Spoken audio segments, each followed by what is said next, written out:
Episode 57 of the Offside Show. We're back again for another week. We have also Eliota, we have Tama, Junior, myself, Danny. How is everyone? Great. Oh, great even. Love that. Big shout out to Fale Kava, our sponsor for the show. You can find them at fale.kava on all social media platforms. Shout out to the bro, Tox Fale, who was also heading off to New Japan Pro Wrestling to do a tour. I think next month. I don't know if I'm stepping some toes. He kind of told me this in private, but safe travel to him as he heads to Japan to compete again as a professional wrestler. Oh yes, and just on the topic of sponsorship for those listening in, our long-time listeners, if you are a Pacific business owner or you have a Pacific business product and you want some partnership and some advertising space, please message us, jump into our DMs. And possibly we could work together on something because we are looking for some more sponsors. Happy Valentines, guys. How was your guys' Valentine's Day? How's your Valentine's, Hoos? Nah, just single and lonely. It's funny though, because I mean, for a lot of people, it's that that funny day where it's a beautiful day for some people where they post with their partner. And for a lot of Pacific people, it's a fun day to poke fun at James Cook. So we posted a couple of memes, but it's interesting to highlight this because it almost sometimes feel like there's like a mask around some of these kind of historical things that have been quite intrusive to our generations. But yeah, your guys' thoughts on the killing of James Cook? Yeah, it's awesome. It should be celebrated. Rebellions, killing of colonizers, that shit should be celebrated and should be remembered. And I'm glad that a lot of the Pacific people now are celebrating and remembering the killing of Captain Cook. Yeah. And there are a lot of good lessons in there. I watched something with Helani Trask, the late great Miss Trask, and she was going on about it was involving Captain Cook trying to kidnap a chief, Kalani Upu'u, and he tried, but the chief was surrounded by his men and he couldn't. And then Cook turns around and his men are gone, so his men didn't give a fuck about him, and they jumped on their rowboat, rowed back, but Cook couldn't swim. And so he got caught and he got killed, and it's a great story. It's more than just he got killed. It's, you see how he was abandoned. Yeah. His men didn't stick out and support him and fight with him.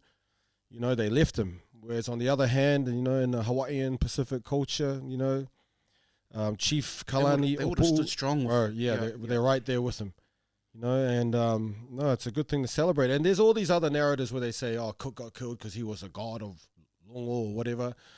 But I think Hawaiians were calculated. I think they knew exactly who it was. I think they seen him come, 3 times in the Pacific, dropping off diseases everywhere. Remember, Cook came to the Pacific with a boatload of disease-infested child molesters, rapists, all men.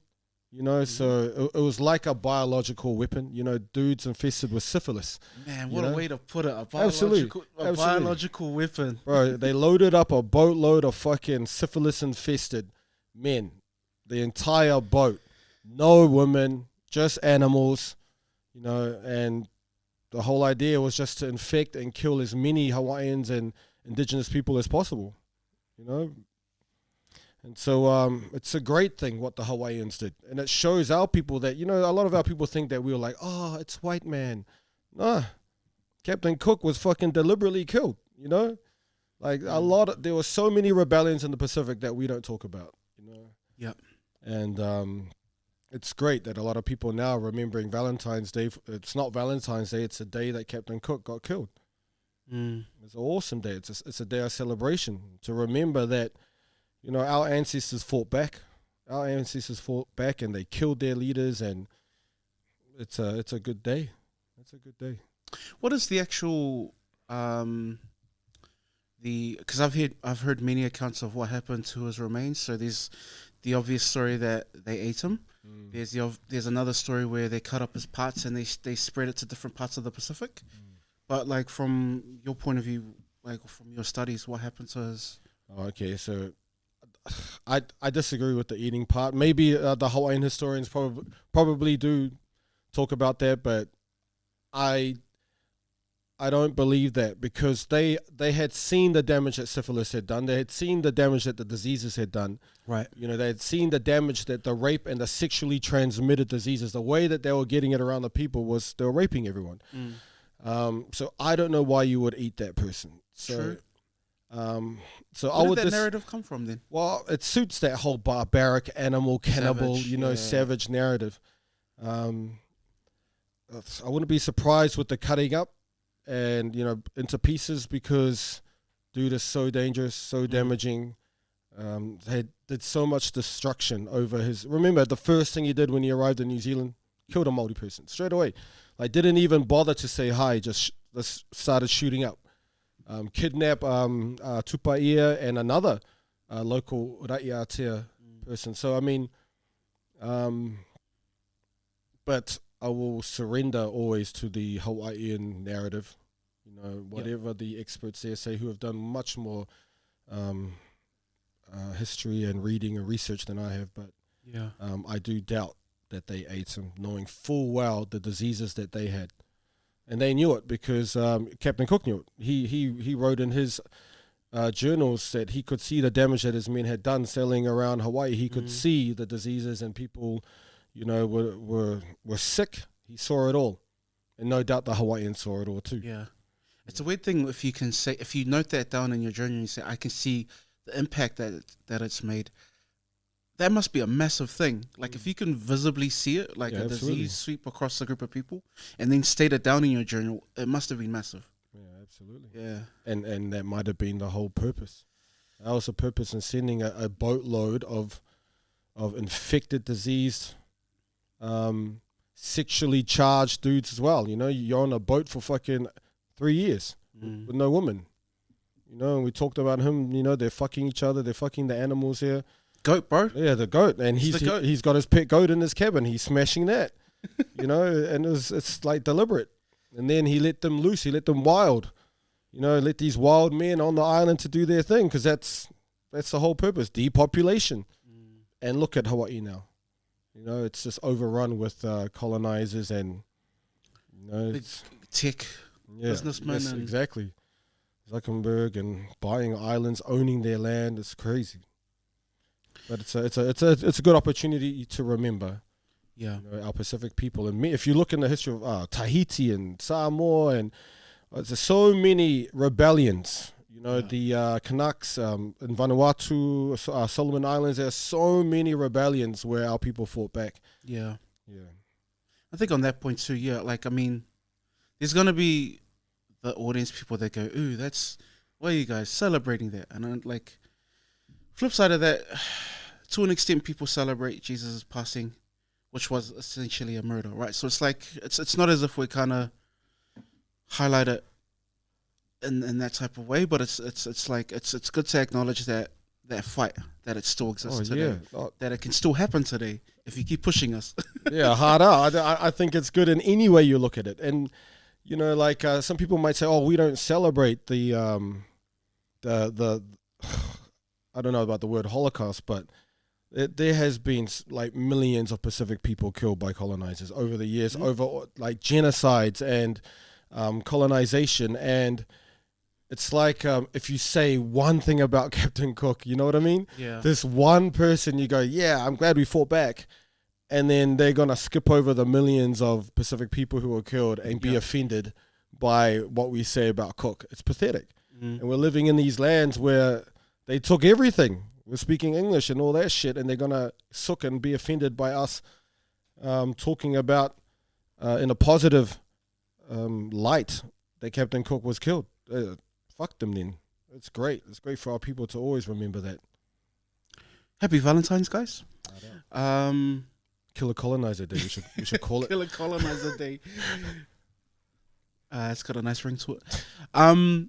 Beauty pageant. What is happening in the Pacific? Because this has been on my algorithm, but so I'm not a massive follower of the pageantry. I've been fortunate to film one work. So the Pacific one, Miss Pacific. Yeah. But what is happening? There's so much commotion online. There's so much divide. Oh, damn. You're our resident beauty pageant expert. But what is happening? What is the problem? Thank you for the question. Well, first of all, nah, bro, it's going off, eh? It's going off, man. I saw that video that you sent with the Tongan lady. Yeah. She was like, "What? Shut up, Samoa!" Or something. Very angry. Yeah, very upset at Samoans. Very angry at Samoans, and you know, I can see why though. I can see why, but this whole thing is so I was reading Jerry Brunt, who's one of the judges. Yep. I was reading what he was saying, and I was reading what the scrutineer was saying, and I was reading Global Samoa and all of that. So what happened was, after the interview, the scores were tied between Miss Samoa and Miss Tonga. And so they got the judges. There were 5 judges. They got the judges to vote on who they thought would win, just out of those 2. So after the scores were tied, and then 2 of the judges voted for Miss Tonga, and another 2 judges voted for Miss Samoa. And so the deciding vote came down to the head judge, which is a Samoan dude, you know. And the thing is, he's also the franchise owner for Miss Samoa, Miss Universe Samoa. So he's in amongst the whole Samoa pageantry, and you know, clearly that would be a conflict of interest, right? You know, right? We're taking up too much space in the vibe. Right, yeah, like the deciding vote between Miss Samoa and Miss Tonga, and you leave it to a Samoan judge who's also heavily involved in Samoan pageantry, who owns the Miss Universe Samoa franchise, right? Okay, I can see why people get angry at that. And we do this in rugby. We're so fucking angry about this in rugby. Yeah. We do not want Manu Samoa versus Wales to be refereed by a Welsh ref. Yeah. Right? Yeah. You know, even, and I spoke about this when I got suspended by World Rugby, but there are 2 things in law. There's the actual bias, so actually cheating. They find evidence that, yeah, you've been cheating. And then there's perceived bias, where you might not actually be biased at all. You're actually being very fair, but it's just a perception because they can see you do have a link, right? Yeah. And in law, that's a real thing. Like, people can get disqualified just on the perception that it looks unfair. Now, Jerry Brunt is a 20, 30-year senior lawyer. Oh, wow. He should be well aware of perceived bias. Right. He should be well aware of his position.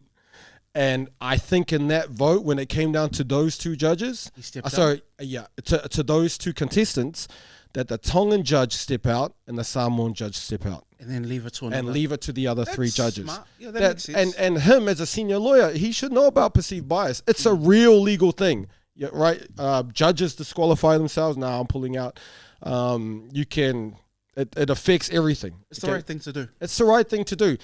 We're not saying that you are biased, because that's actual bias. It's just a perception. Now, World Rugby's big on perception now. So they do not have a referee. Yeah, they do not have a referee from the country of one of the teams that are playing. Good. Okay, just out of the perception. Even though, look, I know Jerry's very professional.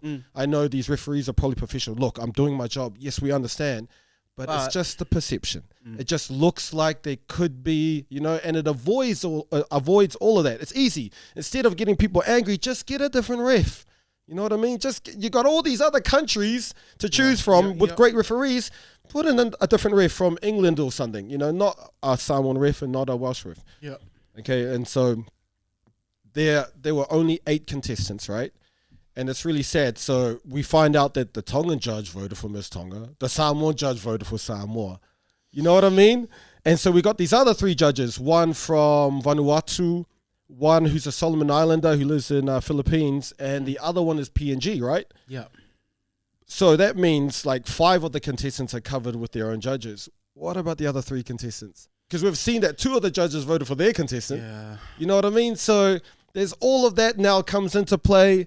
I think what's happened is, and this is the other thing, like Moi Moana, right, last year's winner, who everyone, you know, says is probably the greatest of all time and all of that shit. Well, in Samoan circles they do. She got 40,000 votes in the People's Choice Award online. Miss Tonga got 130,000 this year. You know what I mean? Crazy. I think the top three all doubled Moana's amount, right? So That's a good thing. the interest in this one is massive. It's massive. So you can see why also the eyes and the critique is a lot more. And, you know, if you want these things to blow up, they start coming under scrutiny, like proper scrutiny. And I think that's what's happened now. Now, with the Tongan judge, she went, so apparently she went and told, like, sorry, according to this dude, she said, that's my niece. She said this and that, you know, and there was an accusation that Jerry, like, had the votes in his hand and he screwed up the paper and all of that stuff on his way to tell the MC who won. Okay, I don't believe any of that.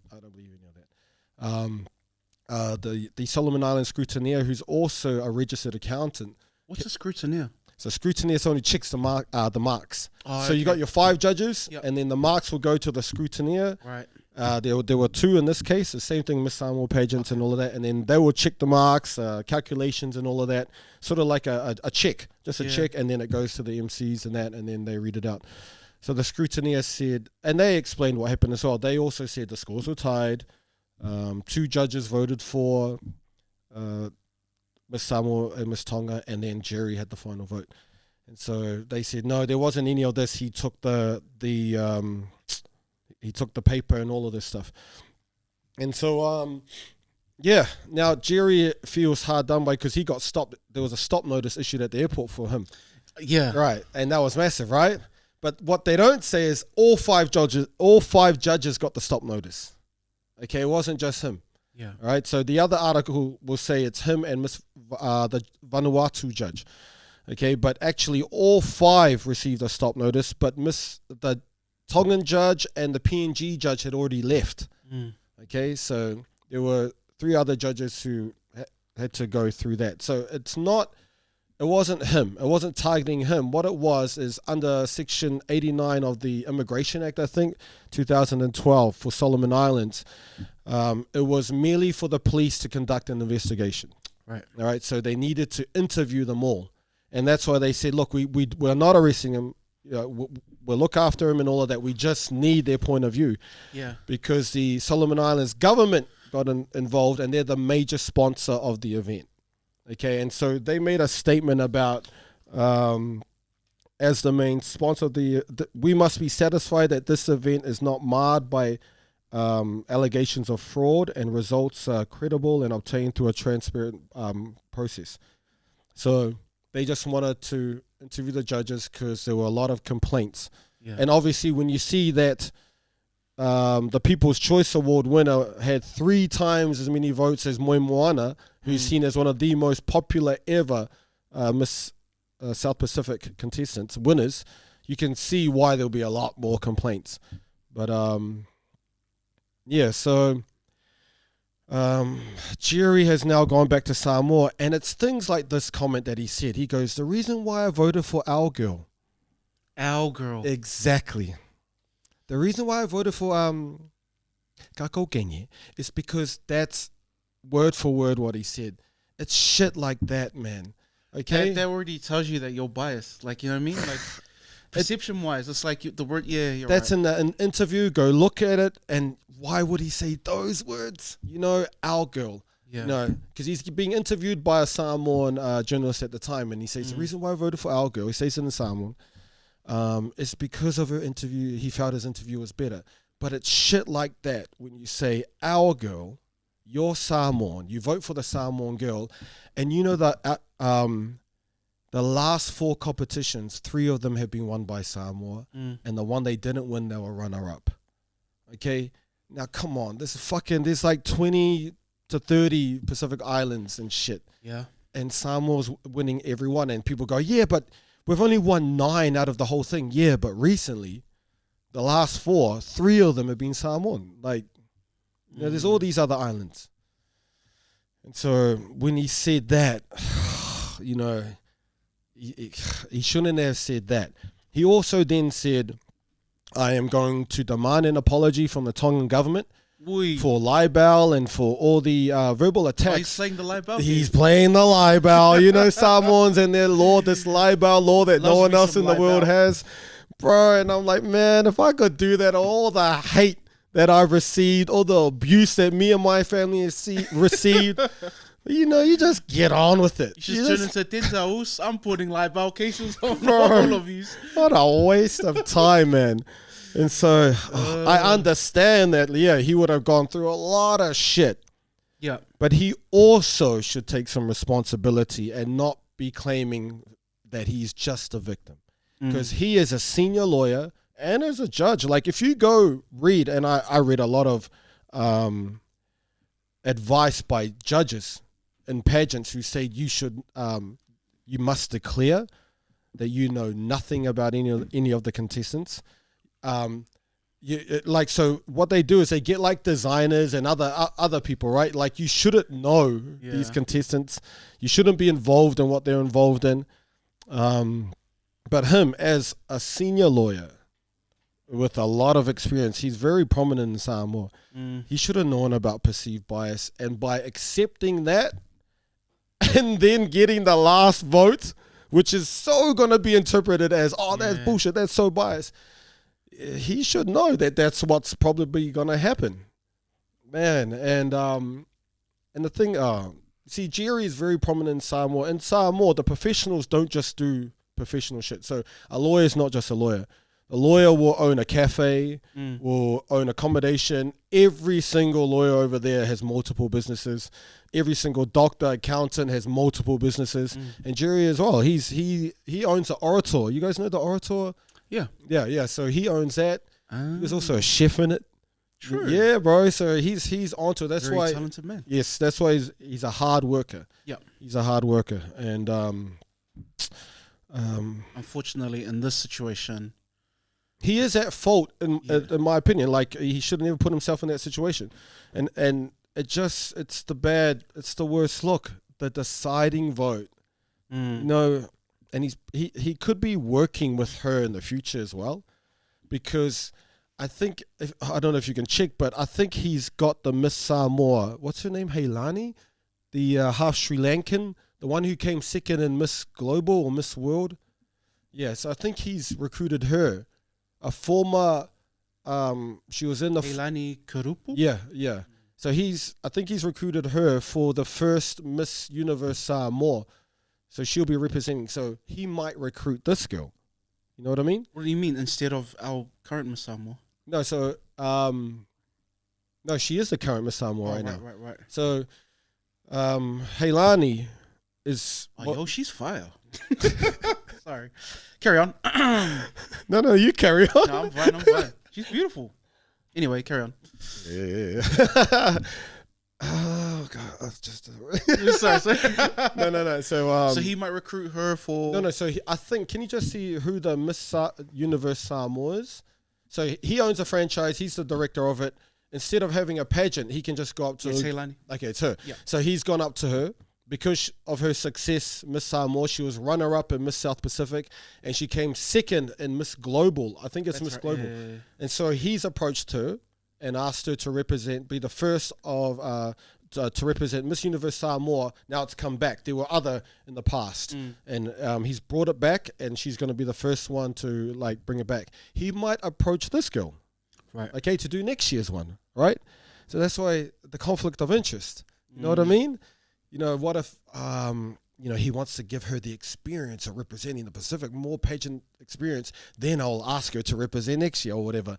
You see, I mean, I'm not saying that's what could happen, but again, the perception, because he is the franchise owner and all of that for Miss Universe Samoa, there's a conflict of interest there. Yeah. And he, of all people, as a senior lawyer in Samoa, understands clearly what perceived bias is. Now you're seeing a massive popularity in this contest. Yeah. The numbers are huge, way more than last year. So now there's going to be more critical eyes. There's going to be more critical legal eyes who will understand concepts of perceived bias, actual bias, who will start asking these questions. Well, why did you put yourself in that position? Because the lawyers don't do that. The judges don't do that. If there's perceived bias, they disqualify themselves. He should have done the same now, because I'm watching. lawyers are watching, and we will ask that question. You should have taken yourself out, and you too, Miss Tonga, should have taken yourself out. Now, that might not even change the result. It could have been still 2-1 to Miss Samoa, and that's fine. But at least you don't get this shit. Yeah. You know, you don't get the fucking bickering and all this shit. And Solomon Islands government has come in, and Miss South Pacific coming to try and save the integrity of the whole competition. You know what I mean? Because if the perceived bias was dealt with before this whole thing, there would be nothing wrong here. There would be nothing wrong. And that's why in law they do that shit. They get rid of perceived bias because this will happen. But you know what? Things got to get worse to get better. And now that it's growing in popularity, this is the worst I reckon it'll get, because I don't think Miss Samoa's going to win for the next 3-4 years now. But, you know, I just don't think it's fair that he claims that he's solely the victim here, because he has a part to do with this as well, you know. And it's so messy what happened. But again, oh well, it's got to get worse before it gets better. Yeah. And everyone can see at what stage it is now, and then it can only get better from this, surely, you know. So it had to happen. All things considering, two things kind of pop up. The first one is it's pretty cool how invested people are into this. Yeah, absolutely. I think, you know, I mean, it's a shitty situation, but for it to have so much hype and so much competitiveness, even from like our people, it's good to have this type of community, have these conversations. I think it's pretty cool. Yeah. The second thing is, what's the thing that gets better? Like, do you take out these judges? How do you create a sanctioning kind of body that is fair when you've got so many competitive nations, but you have to draw from your own islands? Yeah. You know what I mean? Like, how do you make it fair for everyone? I think it could have been easily done. I think if you got 8 contestants, right? Yeah. You can get 5 judges from places not from those islands, right? You know, so if Samoa, Tonga, and Cook Islands are competing, don't get a Samoa, Tonga, Cook Island judge. You could have got one from Niue, could have got one from Guam, Tahiti, Micronesia, the Federation of Micronesia, is it? Yeah. Palau, Hawaii. There's heaps of places, you know. There's that option. And then there's an option which probably should have been the easiest. You can have your judges there, but when it comes to deciding the neck and neck, Tongan judge step out, Samoan judge step out. Yeah, I think that's a better idea. Right? Just to avoid that. But I think now, you know, they have to now respect the audience now. Yeah, you know, and respect their competition. It's popular. They've got a great product. They've got great content. Yep. Like, it's really popular. It's growing massively, and give it the respect that it deserves by dealing with issues of conflict of interest and all of that. Yeah. You know, perceived bias. I'm not saying he's biased. He's a very successful person. But I think that's what set everybody off. You know, Miss Tonga, they really rated their chances this year. She People's Choice. I think she's a law grad, I think, as well. And they're all beautiful. They all spoke so well. Tonga hadn't won it in ages, you know.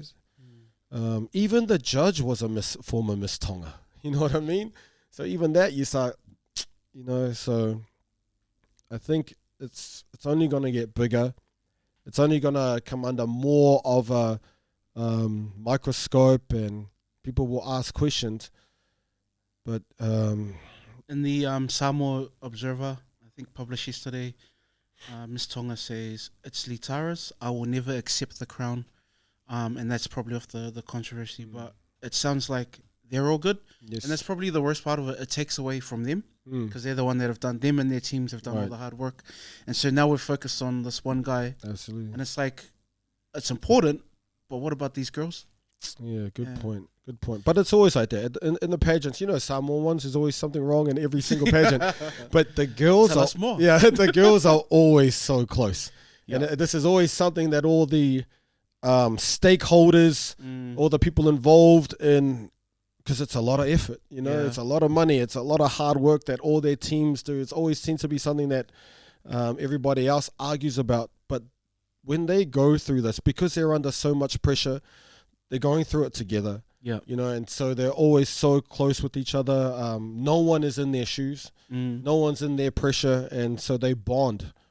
And it's always the outside noise, which is all the more reason why everyone should get it right. You know, all the more reason why you got to get the systems right. You know, the conflict of interest, all of that shit. You know, to celebrate them more. You know, so it's all about them. When you fuck around and don't take it seriously, we'll just get that judge. Who gives a fuck? It takes away from the real celebration or what it should be. Yeah. And again, it's because it's taken over algorithms in the Pacific. But even with the controversy that it's had this year, that can also breed more eyes for the next year. You know, because like you're saying, people will be watching more closely, but it's kind of gone outside of the Pacific space where people will be invested more, and you know, that's a good thing if you can get more people watching closely this time. Hopefully next year will be. But this one took on different legs and started this whole Tonga versus Samoa shit. Which leads perfectly into our the timing of the video we dropped on our Instagram. Shout out to the Usos, Jesse and Waite, who conducted some interviews. What is the difference between Samoans and Tongans? Bro. And just to not necessarily save face, but we don't answer. My cousins, they don't ask these questions to prompt fights. It's for fun. It's perspective. We're trying to generate conversation, because what we found when we did those interviews on our social media, we found that a lot of people didn't know. Like, you know, and it's interesting because Samoa and Tonga have this long history in New Zealand, way back that we've existed here, and for a lot of people that are not Samoan and Tongan, they pointed out, they've got different flags, but they couldn't clearly define, you know, and so for a lot of us Samoans and Tongans, it's not helpful when we go into a space and you can't clearly identify who we are by the culture we come from. So these questions are just they're very provocative, but we want the engagement. But might as well just ask around while we're here. Like, what is the difference between Samoans and Tongans? Bro. All I know is that there are some people who wait for the excuse to just divide. Like, this just gave people an excuse. Fuck Samoa or fuck Tonga. You know what? Just went crazy. It's like, where was that like the week before the pageant? There was nothing. Yeah. You know, there was nothing. All good. We're all good. And then as soon as this kicks off, whoa, where did you come from? That internal racism. Harder, bro. This internal hatred. And, you know, I was listening to her and she was like, we're enemies. Well, frenemies. It's like, which one is it, man? It's like, just got really bad. I think a lot of that just comes from a place of ignorance, really. Like, yeah, it's just because Samoans do it too. But yeah, shall I read some of the comments that we got in our Facebook? Yo. Both are similar with culture, lifestyle, and family, but they do have their own identity. Tongans are darker, Samoans are lighter. Bro, look how dark I am, bro. Tongans have wider noses, Samoans have bigger noses. Tongans have that gold tooth. Samoans' afros aren't that bushy. Tongan afros are bushy. Tongans eat horse. Samoans eat taro. But they both have gout. Gosh. Outside of that space, we still work at the same factory or business. Yeah, we're still called fucking coconuts by white people. Yeah. You know, so fact. I think we got to organize together and, you know, divide and conquer. Because in the eyes of the Ki'os, bro, we are just the same black people, bro. In the eyes of the Ki'os. Yeah, that's the bro. title for this podcast. Nah, I just think, yeah. Yeah, just learn to apply your ego in the right place, man. Mm-hmm. And it takes two to fight, though. It takes two to fight. Sometimes if a dude's, like, I saw that video. She's going off, fuck Samoa. The TikTok one? Pardon? The TikTok video? Yeah. But then it's like, I don't need a comment. You know what I mean? It's like, it takes two to fight. So someone's got to just shut up. That's what I mean, because I saw a lot of those videos that are just full of hate, and it's like I almost feel sorry for them. Yeah, because it's just like, man, like you really are like, it's not that deep. It's not. It's not that deep, because if you see these people on the streets, it's like, would you actually go in their face and say that? No. No. Maybe if you had alcohol in you, yes, but not really. No, absolutely. You're right. That. Yeah, we're not that different. We're not that apart and separate. I think if you're sitting on your phone and scrolling a lot, you might think that. You actually might believe that there's this massive hatred between us, but there's so many Samoan families. I mean, families where the father's Samoan and the mother's Tongan. I said this like at the beginning.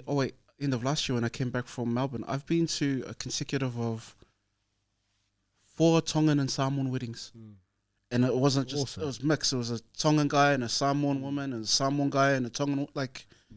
That's kind of like normal now. Yeah. Yeah, hard out. But yeah, love you, Togo. Love you, Uzo. In other news, China-backed APT-40 backing group blamed for cyber attacks on Samoa, and this came into our group chat.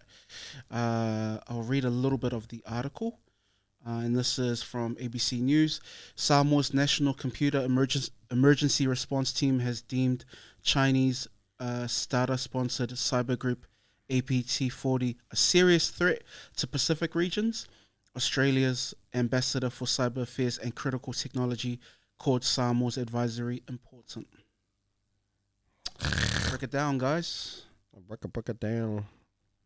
First of all, you gotta see if it's for real, if it's true. You know, SAMCERT, or Samoa Computer Emergency Response Team. Now, all of that shit was started up in a strategy in 2016, and then they started SAMCERT, I think, 2021. And I was reading the speech that they did at the opening, and it was like, we want to thank the people who helped us start this. The Australian government, thank you for your resources and your Ministry of Foreign Affairs and Trade. Thank you to the British Council. Thank you, New Zealand. And thank you, American Embassy. Okay, so America, Britain, New Zealand, Australia set up SAMCERT. They get the FBI to come in and train, and then they find that China is hacking.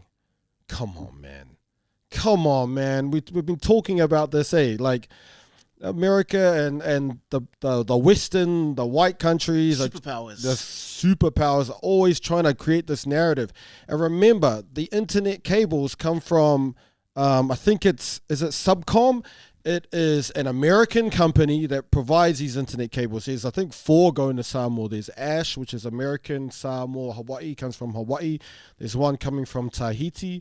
There's a Tui Samoa coming from Fiji. These are undersea cables that connect Samoa to the internet. And these are provided by an American company, right? Which is owned by Cerebus Capital Management, who have just given like a $80 million loan to BlackRock. You know what I mean? So these cables and internet are provided by American companies. SAMCERT was set up by America, Britain, and Western countries, but somehow the Chinese were able to use the American infrastructure, the American cables, to break through the American and Western setup and then hack for what? Come on, man. I doubt that very much, man. Remember that game we used to live in a garage. Remember that game, that war game that we used to play? Call of Duty? No. It was a really cheap one back in the days, and it had like Medal of Honor? Like the Arabs were terrorists, and they would run in and blow up themselves up. Aren't they all in these video games? It's so bad. Yeah. And the Chinese were hackers. You know how they try to condition us as we're children to believe that shit. Red alert. Command and Conquer. Yeah. Command and Conquer. Yeah, Command and Conquer. Ah, yes. And that was what, 30 years ago or something? 30 years ago. Yep. And now we're getting this? Come on, man. I don't believe any of it. I think the goal is we want to isolate China as the enemy. Because remember, America owes them fucking trillions, gazillion dollars. Right. We want to isolate them as an enemy. How are we going to do that? I know, let's say that they're hacking this and that, and let's set up. Just remember, SAMCERT was set up by the Western countries. It's their infrastructure. It's the FBI who came and did the training. It's all American, Australia, New Zealand, and Britain They're the ones behind all this. Mm. And then somehow they've now said, oh, China is hacking. Come on, man. Of course they would say that. If so, let's just say that they were. What would they be hacking for? That's a great point. What? Porn sites? What the what are you hacking? Like they're hacking your USB stick.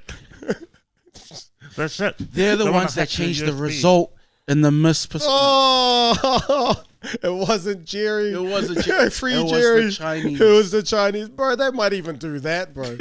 I know. Let's blame the Chinese for that one. Yeah. like. Oh man, we've dealt with official documents, bro. They go missing, you know. So the government in these certain places, I don't want to say which department, but they're supposed to have these, you know, the paper files and that, and then you go look for them and they've gone missing, and then you hear that someone comes to you and goes, "I can get my cousin to get it." It's like, gosh, and so I'm thinking, and these are land documents as well, and so you find one, you find an original. And you see it's been twinked out. You know, it's like twinked, and it's like, bro, we can tell you've tampered with it. It's been twinked, and it's like got a different name scratched in, and you're like, oh my goodness. So that's the state of some of the paper stuff, and how reliable could their files be in the digital stuff if that is just the digital form of what they have in the manual stuff? So, and the paper stuff, sorry. So, propaganda for the US and relations? Or the only thing that Samoa might have that would be relevant to Western control would be those who are questioning Westerners. Okay? So those who are not believing the narrative that they are putting out. Who is not believing the Samoan government? Who is saying bad things about Western culture? That would be relevant. Eliota. That would be relevant to Western control. Yeah. Remember, America have recently created the term black extremist. So it's a pro-black person who fights for the rights of black people. They are now they're now marked as dangerous people, and they have to be watched and surveillance and monitored and all of that stuff. This is the same for the Pacific. I mean, this is provided that it is actually China, right? Like, we actually don't really know. I believe 100% it's not. I believe it's bullshit. Everything that to me, the biggest power of Western countries is they bullshit. They lie. Everything they put in the media is load of shit. If they started up Samsert, they started up for this. They can point at whoever and say, oh, the government's involved. Because that's what this one is special. It's not just Chinese hackers. They're saying that the Chinese government are helping the hackers. That's bullshit. That's complete bullshit. I will not believe anything from New Zealand, Australia, America, and Britain. They're the biggest fucking liars. It is hard to kind of look at it and go, I mean, you can't really trust them to say, because they've always said that about China. We've always said and vice that. versa. We've always said that. You know, and China haven't done anything in the past. They haven't murdered millions of people in the past. They haven't gone and colonized anyone. They haven't done anything in the Pacific like that. You know, and they weren't the ones who laid the infrastructure. It's not their cables, undersea cables that are connecting the Pacific. I think it's a reach. It's a reach to believe it. And of course, anyone who always believes the Western media are going to believe this as well. And they know that. That's why they throw it out there. You know, they don't need to provide proof. People are just going, oh, they've hacked. That's it. But in terms of what would they hack, yeah, it'll be dissenters. It'll people who have gone against the government in terms, because remember, because that's important, right? Like knowing those people are important, right? Yeah, and remember, prime ministers have to do, what is it called? Naval diplomacy. I forgot the term, but they always have to go inside a American fishing military vessel, and they get their instructions there. It happens everywhere in the Pacific. It's happened in the past, but you go and you meet the American, I don't know who you meet, but you get put into a warship, the prime minister, and then you get told, I don't know what you get told. Okay, but that's a real thing. So everything's got to align with what they want. Otherwise, economic hitman. Psh. Could I go around the room and ask if you're the embodiment of a Pacific country, Pacific island, whose side would you lean on? The West or China? Oh, man. I'm fucked them both, bro. I'm just, nah. But then, man, in this new world, this digital connected world, that's a great question. That's a great question. I think I think the whole timing kind of weird because you got data center going to be built in Fiji, so that's all part of the plan that what Tom is talking about. So Google is building a data center in Fiji. Oh. So Really? yeah. So what's it mean to this whole security? Hello. What's the purpose of a data center in Fiji? So, for example, if Google wants to house data there, then they can. Like, depends on who owns these servers. So, for example, Microsoft have servers in New Zealand, which means that, you know, like your Microsoft Teams and things like that all routes through. And you know how many businesses have access to Microsoft Teams? Millions. What is the purpose? Why would you want to collect data on everything that everybody's doing in the Pacific? Because that's going to be all data collection. Oh, yeah. No, at the basis. Put a yes. hacker. Well, like, But why would you want that? So Put a hacker to hack. There's multiple reasons why you'd want data. So whoever's going to leverage that data against the people. So A, you want control. B, if you want money, you could go sell that data on the dark web if you really want to. I believe it wouldn't be about money. This is Google. These are trillion-dollar companies anyway. But more to your side on the control. So there's control. So there are levels to it. You know, it's like, you know, the drug dealers and, you know, who is growing the drugs, for example. Like, you're gonna. You know, the drug dealer will try to make its money, kind of like data as well. Those that steal the data will harvest it. You know, there are avenues to sell that data for whatever reason. And then linked to that, depending on the type of data that's been harvested. So if it's about people, that can be sold. It can be used to kind of implement clones. Well, I mean, no. When you say clones, you mean No. I mean identity theft, right? Yeah. Identity theft is a real thing. So, like cloning people, in a sense, where you know how AI is gone now. Yes. So that data can also be harvested to build those AI networks. And so, you know, recently with China AI and all of that, you know, that's all been the buzz. But all the neural networks and AI and all of that rely on what data. So, and that's the next thing that's coming to the Pacific. It's going to be AI in terms of not AI programs, but AI machines, man. And it's going to run off all that data. If the overall thing is control, right? Yeah. Like, so you use data to what? For social control. So you got your social network, your social rating system, which relies on all this information. You can implement that to a certain extent throughout these different countries and use them for testing. So recognition networks rely on data. Right, there was that video you see now with the AI with the cameras. Yeah. What's the name of that guy?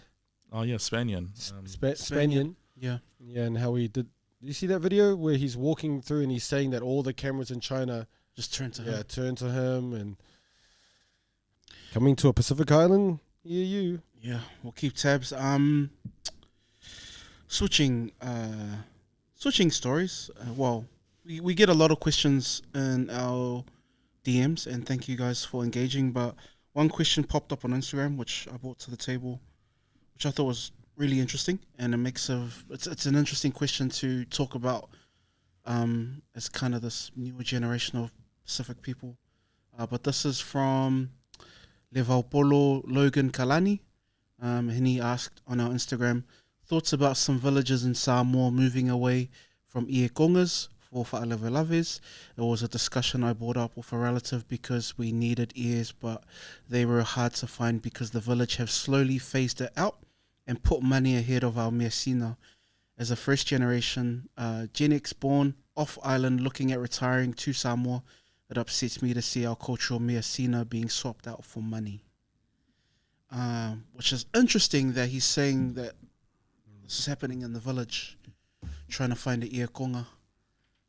And I do know that, I don't know so much about Samoa, but I know that there's a lot of arts hubs in New Zealand, specifically Auckland, where they do train people in making iekongas and tapa. So that practice is still alive, but is it kind of Valued. I think it's still valued, but it's just it feels like it's being pushed away because like the easy thing is, hey, just give me $500 instead of a beautiful tapa that's worth more than that. Like, but your guys' thoughts on this practice? Because he signaled out it's happening in his village. Yeah. And that's like, oh shit. Understandably, because it's nearly phased out here. You know, people don't see the monetary value in it. And yeah, like you said, it's probably better to help that family out with money. You know, maybe they need, help with bills or council tax or some shit. And we just feel that money might be more appropriate. And I think the value of the fine mat is probably lost because a lot of these cultural elements, the reason why they were our culture, because we needed it. Like we had to do it in order to survive. And I reckon the the value of the iekonga was a sail. Like they had names and women were in charge of weaving the sail. It's not a mat for people. That's not the value of it. It had practical use. Right. And that's why they made these massive iekonga, you know, and it was fine. It was like weaving hair. That's how fine it was. It was like sheets because they needed to catch the wind. And the sailboat was the most important thing, you know. You go get your fish or you go travel, whatever. Like that's the value of it. And I don't think clearly it's not needed anymore in terms of no one sails.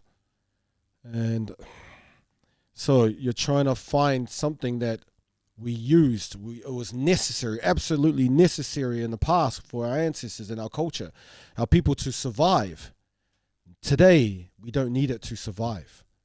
And so how does this Messina survive itself when it's not needed anymore? It's like, you know, like they say, if you want to save an animal, farm it. We got billions of cows. You know, they're never going to go in danger because we need them. You know, it's sort of like this now, like, do we need it in terms of practical use? It's kind of like the whole thing of like the industrial evolution, like how just the economy has changed. So the practice for specific things, even though it's a beautiful craft, and it's very significant of our history, it's like, what value does it practically hold right now? Yes.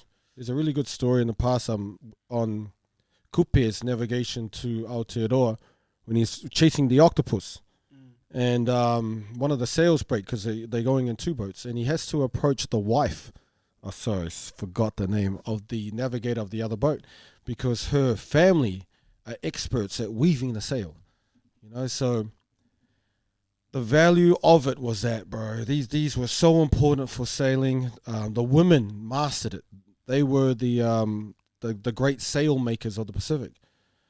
And now it's just a whole different beast. Like, we can go into what women are doing now, you know, that affects whether they have the time in order to make these. Because some of these took 2 years to weave. Yeah. You know, and that's why they were so valuable.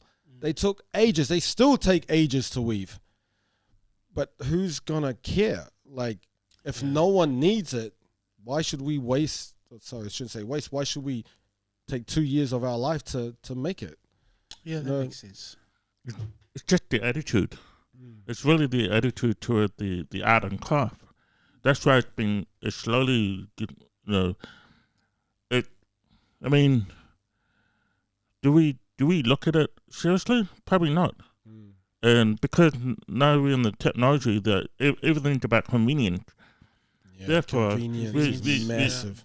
So we decided, it's going to take 5-10 years to make a perfect weaving fine mat, and then give it to the daughter who's going to get married, right? Instead of doing that, you decide, just give him cash. And it's, you know, things like that. Now, the ula, it's the same with the ula, you know? Same example. They don't use the shell anymore. Now they use lollies. You know, so it's all about convenience. It's really what they have in front of them to actually make things happen. And I think part of it is just our attitude towards art. We look at art like it's a dead-end job, but we don't appreciate it because, it doesn't. You get no value from it, especially in this, in the society that we're living in. Yeah. So unless you go to Samoa, it might be different. There might be some people in the village doing that weaving. Why? Because we still go back to Samoa and buy it. So there might be families that don't do it, but there's other people in the other village that do it. We end up going and buying it. And the Tongans do the same. They make them and they sell them. You can see at the shop. They sell the So the practical use now is it's more of a craft, an art craft to have as opposed to a trading purpose. Is that what you're saying, Junior? Like it's like create it as art, because when you guys start talking about the necessity for the mat or our traditional kind of items, I start thinking about like the ulafala that Roman Reigns wears, because now that's become a massive sale for him, and I don't know if he has the ownership of it, but like those things are like, you go to those, you watch wrestling, everyone's got a ulafala because of Roman Reigns. You know what I mean? Right. Like, so it's become like a cool thing to have as opposed to like a practical thing that we need. Yeah, it'll slowly turn into, like you said, arts and crafts, or more artisan and more boutique approaches to it. So, for example, you can go buy the shoe that's, mass produced by technology for convenience, right? But then you can also buy that handmade leather, 2 years made, 2 years made, and you're gonna pay that extra price for it. So, like Junior said, there's the attitude towards it, but then naturally what happens is that, if the artisans keep up with their craft, you're gonna, like, eventually in the future it's gonna be like fine art. Yeah. You got those valuable. Valuable. Yeah, those handmade, paintings that are worth millions. Eventually this will happen. Like the path that it's going down. Yeah, you got the fella that you can just wear for every day, but then, like the fine one, right? That, 10,000s of hours and put into it. So like the ones that the Tongans wear at the funerals. Yeah. And remember, that comes from the practice of they used to take the sails off and then wrap it around them and wear it. So, So I You're think right. there's gonna be this kind of boutique, almost bougie look, like approach to it. Kind of like what's happened with a lot of the designers, like even like car manufacturers, Rolls-Royce are known for their handmade stuff, which is why they demand that type of price. Whereas you can go buy a Toyota for X amount. yes.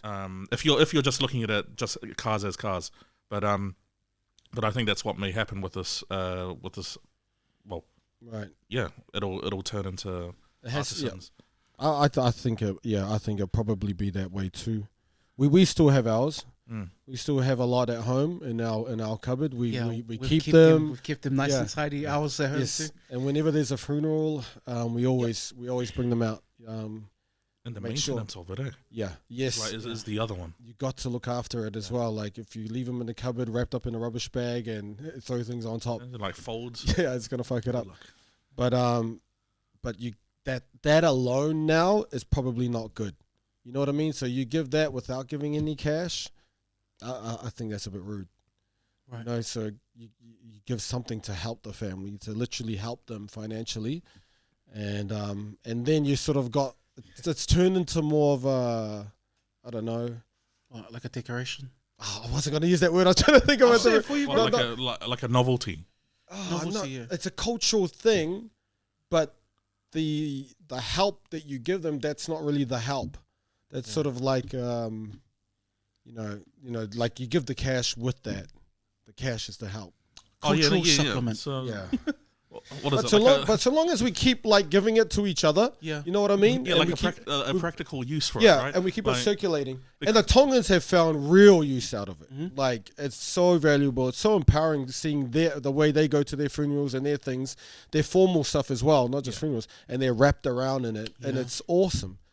Perhaps we could. Nah, people are like, no, that's Tongans. We can't do that. I mean, because they've obviously employed a practical use for it in a way that here's a framework that can still work in. Yes, yes. And so they They've still found the benefit. framework. Yeah, absolutely. And then It's obviously relevant. the money, it's practical because at the end of the day, on Monday, you might have to go back to work or you might need to support your children or whatever that is. And that's where the money supports that other framework that we that we play in. So we're having to deal with two different frameworks, and the money and the ekonga or whatever offering. Everything else we've found a use. I feel like with the tattoo, with the tatau, that's so popular. Like, and it's working financially, working very well for Tattooists. For tattooists. They're making a lot of money with it, and great. I think we will still need this, and we will still find a way. It'll still be relevant. We all still have it, right? We all still use it. We all still do it. And I think there's always going to be that person, like later on down, will try to revive it. Yeah. There's always that one person, generations down, will be like, oh yeah, my great grandmother used to do this. There's those people that are the realists. And then all of a sudden they try to revive that art, and then all of a sudden it thrives, and it just kind of brings it into the modern sense. And then they sort of like become a great bit, like they earn great money from it because they've specialized it, they've revived it. Yeah. No, I'm sure we'll find a way. We always find a way. We've always found a way to stay alive and keep our culture alive.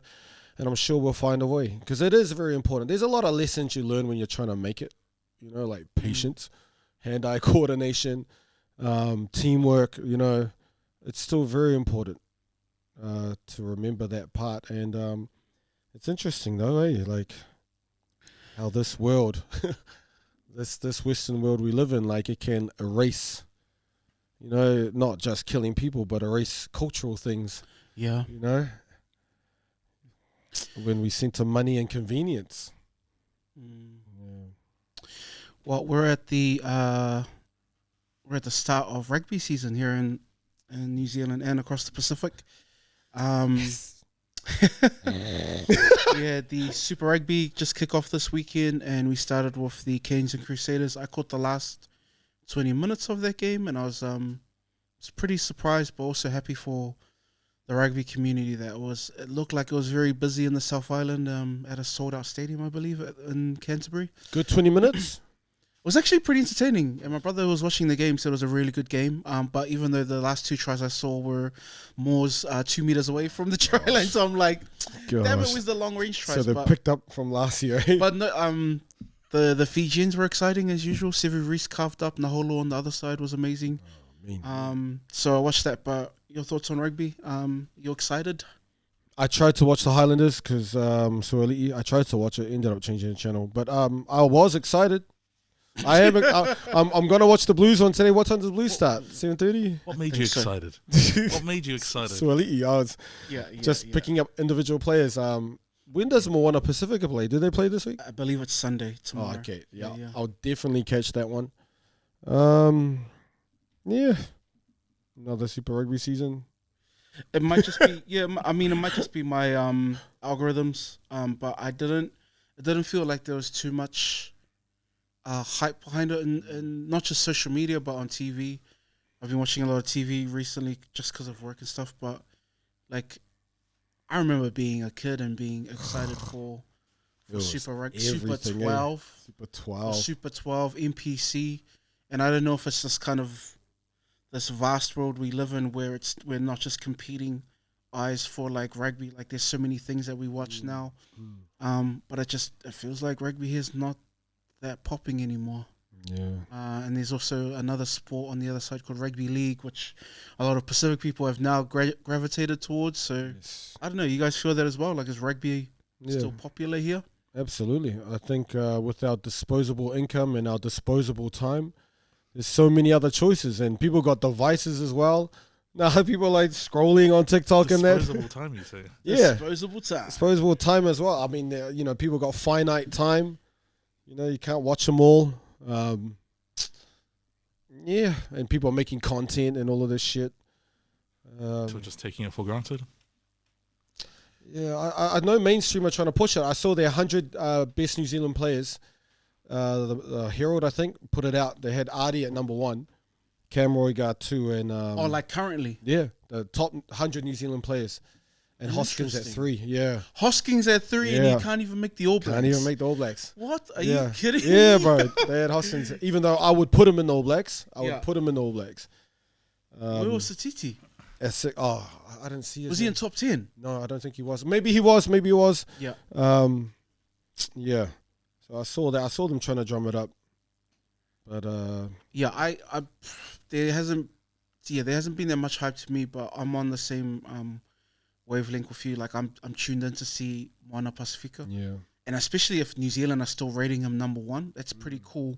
But even before that, like the whole thing where you take an athlete that's like of that level, and then you put him in a team that needs some help, and you want to see that conflict, like you want to see what happens next. I'm excited for that. But like it's not the same. It's not the same. I remember in the late 90s when Eden Park was packed for an NPC Ranfurly Shield game. Like, do you know who holds the Ranfurly Shield now? no, No one does. But when we were kids, everyone knew who had the Ranfurly, because it was bragging rights for your region. right? We don't have that anymore. And I like to look at media as a big part of that, because when I look at American sports, I look at NFL and I look at NBA, and I look at it from a college point of view. If you look at the content creators that are in college, man, that works amazing, and they make their sports so exciting. You talked about this last year, where like highlight packages of sports drive fan interest, especially today. Like, man, some of the highlight reels they create at college level for all their sports, it's insane. And that's happening at like a very minute level, and then they get to the pros and you're already excited for what's going to happen next. We don't have kind of that here. It's just kind of like rugby, go support. It's creativity, and but with sports like basketball, they're creating all these new moves, man. These kids like slow-mo and Euros and the Pinoy step, and is that all just travel? Well, the old heads will be like, that's a travel. I was watching this Euro step and I was like, oh, that's interesting. Yeah, it's crazy. Like, Mean 5 runs. Hard up. 5-step run. Yeah. Giannis going the full length of the court, bouncing the ball once. It's crazy.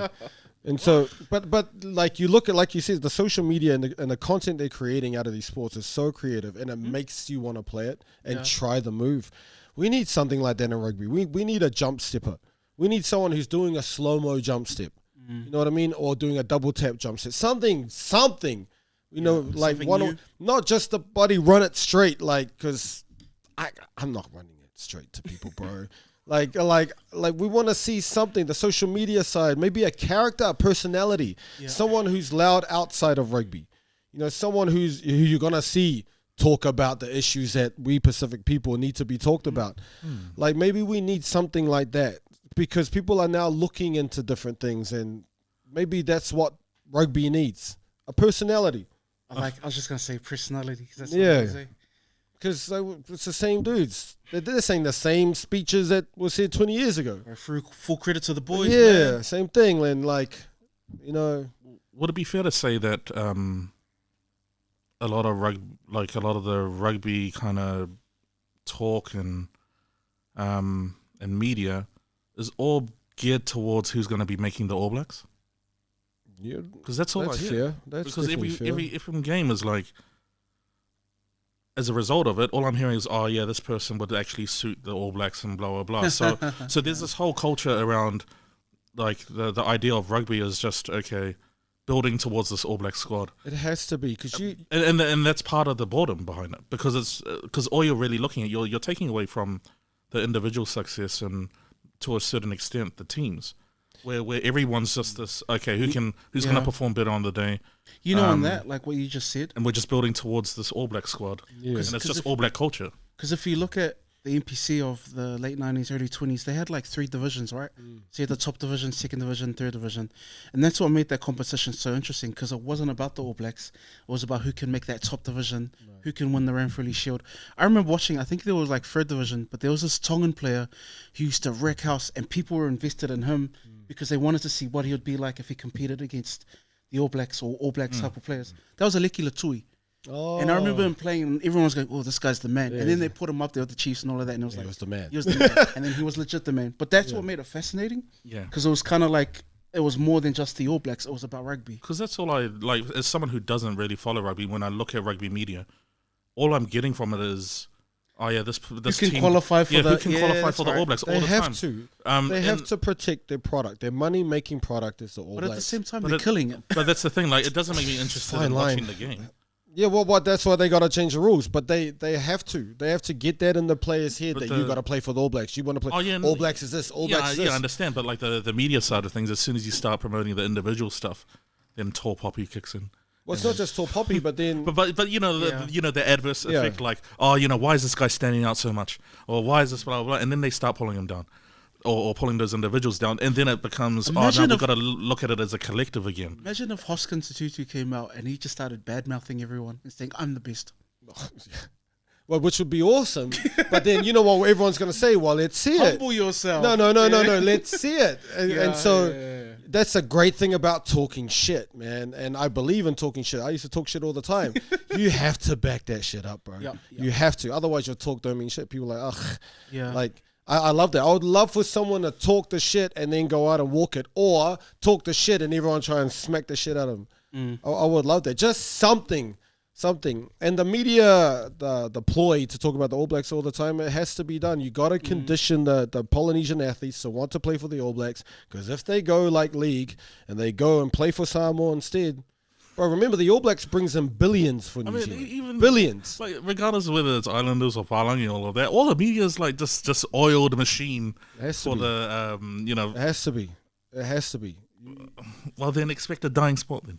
Well, that's it. But then they make their money on the All Blacks. Yeah. You know, so the Super Rugby might be low, but then they go and sell out. That's what I mean. It's this 4-year build-up, right? Yeah. This 4-year build-up. Yes. And the build-up for the November test. Yeah, it's a slow burn. Yeah. And then everyone gets excited about the All Blacks, and you only get to see them like 3 to 4 times, and then it dies off again. That's New Zealand's big money maker, though. The All Blacks are a massive money maker. Even I got caught up when I watched one of their matches against Argentina. I don't care about rugby. See? But the thing is, the build-up... That's why you get the media talking shit. And then after that, as soon as it gets back... You're talking shit now. Oh, it's too much. The All Blacks, they make it boring. You went to an All Black game. Shit. Yeah, no. I went to one. So then I could talk shit about it. You see, they got you, bro. I haven't been to one. I haven't been to one, man. Fuck the All Blacks, bro. Well, I mean, to be fair, I didn't say that. I mean, to be fair, you played in those stadiums. Yeah. So it's pretty good to be back then, eh? I guess we are talking about rugby in a nice, happy light. But be cool. We get a personality this year. Someone. Speaking of personalities and someone that's transitioned out of the rugby system, rugby league system, is Jordan Mailata. And I say personality because just yesterday, the Philadelphia Eagles posted a video and he's singing We Will Rock You to thousands of people in Philadelphia. This is a Samoan kid who grew up in Australia who just won the Super Bowl. But your thoughts on him? Because we just talked about what media can do to keep people within a confined system in sporting sense, but this is a guy that's chosen to move elsewhere, and he's finally got the ring. Yeah, he's got the ring, the bling bling. See that, and that's America. Like, he'll start singing, and Americans be like, "Man, he's so talented." Yeah. And New Zealand be like, "What a fucking eat ass." Yeah. Shut up, you eat ass. You're right, bro. You can't even sing good. He can I know he can. He's amazing. But you know, people here, bro. It's the opposite. Nah, good on him, man. You know, sometimes you got to leave the nest, bro. You got to leave the nest to fly. So good on him. And he's wealthy as shit now. It was awesome. I didn't watch it. Watch it, but it's always good seeing Pacific people get rich, bro. And also sticking with sports, Opetaia in Samoa. And you've talked about this many times over the past year, but he wins, goes and conquers the world, comes back to Samoa with his family, celebrates with the kids. Straight to Samoa. You know, a lot of people, especially rugby players, bro, a lot of people show up when they're retired. You know, when you know what I mean, bro, like shots fired. No. I mean, but when they ultimately won it. No, I mean that was the wrong. I mean, like he's had his height. People forget who they are and where they came from when they're at their height. You know, and it's awesome because, you know, that's how you keep level-headed, I reckon. Like, you visit Samoa on the regular, bro, it'll ground you, bro. You see your family out there hustling and working hard in the plantations and stuff, living frugal and humbly. It's grounding, and I think that's why he's so good. Like, man, I got told by Joe Maddock early, like, you know, don't chase the highs, bro. Stay level-headed, and the lows won't feel that low. You know, so maybe that's his thing. He knows that'll center him, that'll give him his purpose all the time. Why is he doing this shit?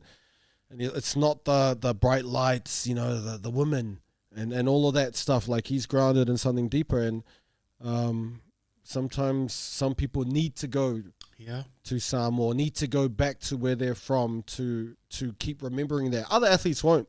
Other athletes can, you know, go and keep going and stay humble their whole way or whatever, be successful. But, yeah, trying to cover up. No, but good save. Not a good save. No, I like it because he's at his height, and it's very easy to forget. Yeah, where you come from. It's very easy to forget poor people when you're at your height and when you're earning millions, you're world champ or whatever. And he's always been one of the ones to always go back after he wins. And you know, they're like, dudes go back when they lose, like Parker, like, win or lose, man. Joseph Parker just likes being in Samoa. Yeah. He just loves being in Samoa. He's always in Samoa with his family.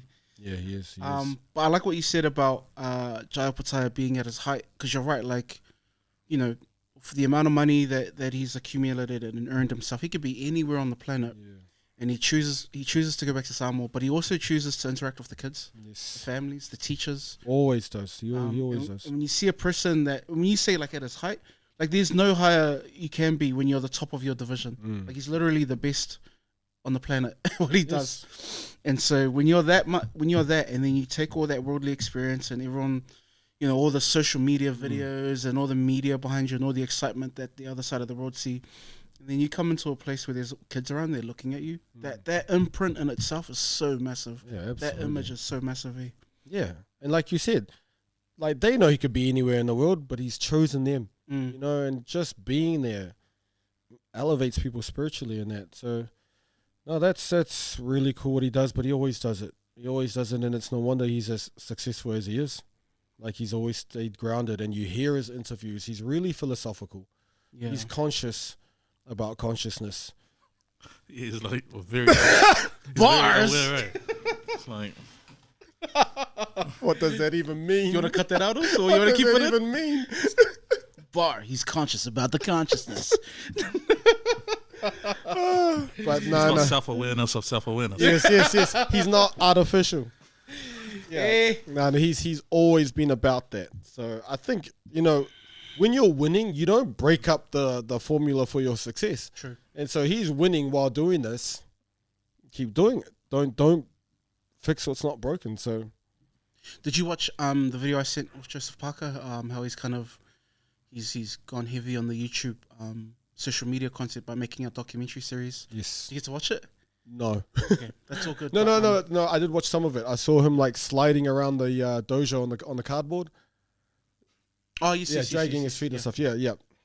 But there was in the last kind of minutes of that documentary. So it's a series basically, in the lead up to his fight next weekend for the IBF World Heavyweight title against Daniel Dubois. But at the end of the video, you should watch it, man. It's I got a bit teary-eyed, but it's him leaving his kids and his wife to go and fight.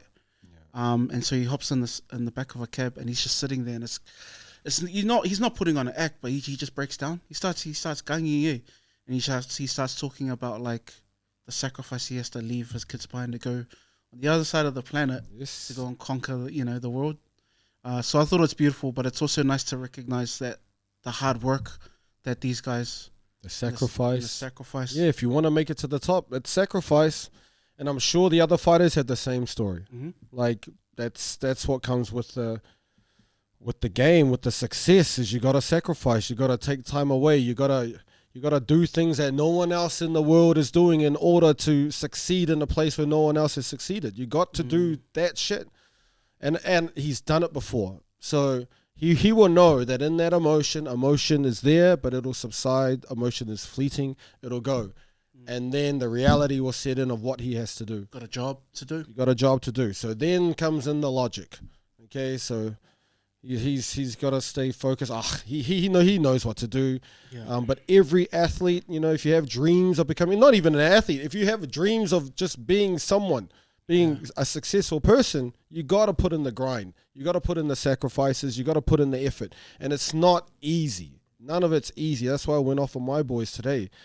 You know, it's just life. You know, anything you want to do in life, you have to go after it. And it's going to take time. It's going to take effort, sweat, all that shit, hurt, pain, you know, to get to where you are. So I admire these athletes and just professionals and people on the grind, mothers, and just everybody out there, you know, everyone's People living that do their it, life. People that do it and they're not in the YouTube comment section every day talking shit. Yeah, because they're busy doing shit. They're busy making the content. You know, go out there and make the content and not comment on the content. If that's all you're doing, shit, you got time, bro. Big shout out to the Parker team. World title fight next weekend on Sunday versus Daniel Dubois, who is a very talented fighter in his own right. But I think Joseph Parker takes it.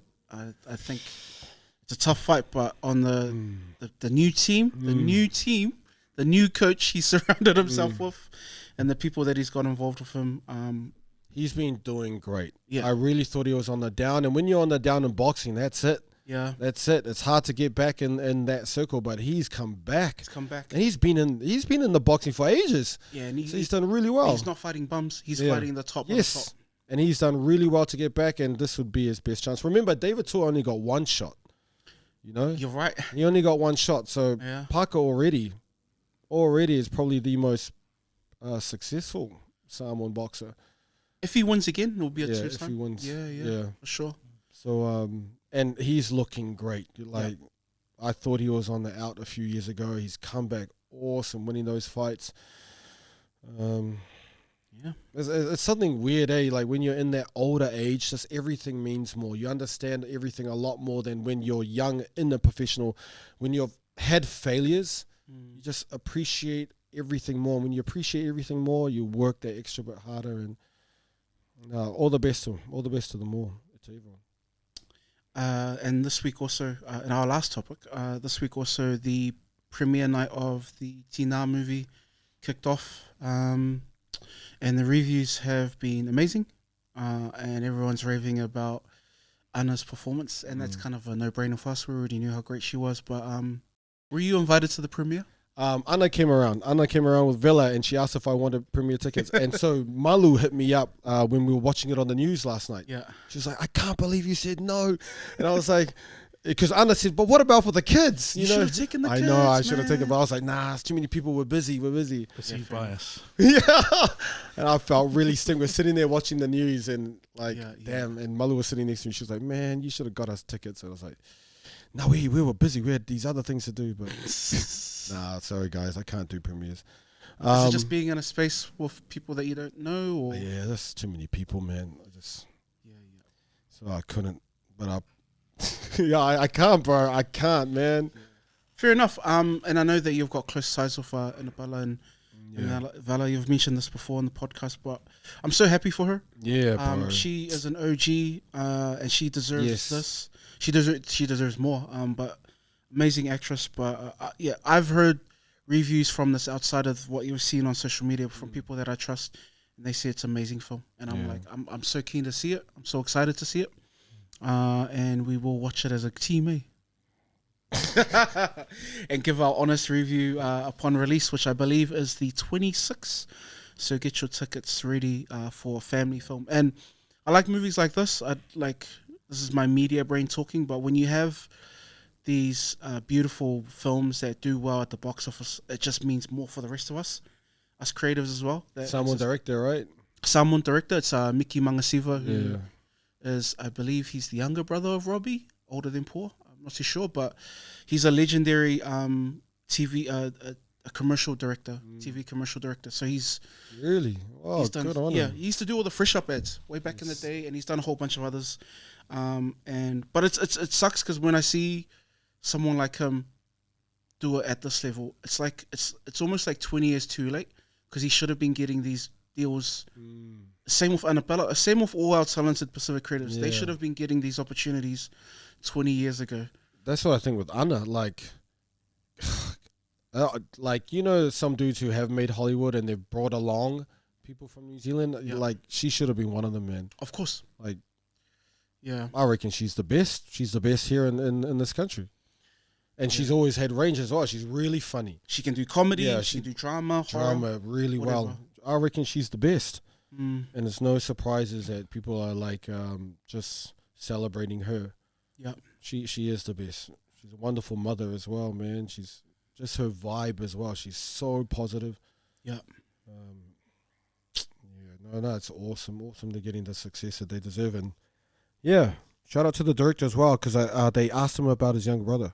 They asked him about Pua, and he gave a good shout out to his brother. And yeah. Well, get your tickets ready for the end of this month in February. It's released in New Zealand and Australia, I believe. Shout out to them. And that is us for another week. Malo, guys. Malo.